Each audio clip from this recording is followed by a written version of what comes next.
So in this video I'm gonna show you how you can resize your design on Canva. If you want to make your project bigger or smaller, let me show you what you can do in order to change the size of the project. What you can do is click on magic switch over here. Of course you need Canva Pro in order to use it, but if you click on magic switch, then over here you have a resize, and you can click on see all in order to find a bunch of different already pre-made suggestions of resolutions.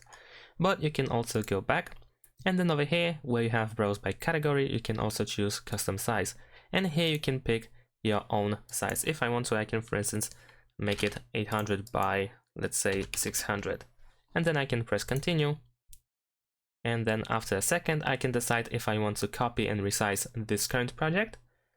So without having to change anything in this one, I can make a copy and then have it resized, or I can just resize this design if I don't mind changing it like so. So I'm gonna choose resize this design as an example, and then after a second your project should be resized and you should have a new size. And that's it. Thanks for watching. Leave a like and subscribe to my channel, and see you in my next videos. Bye.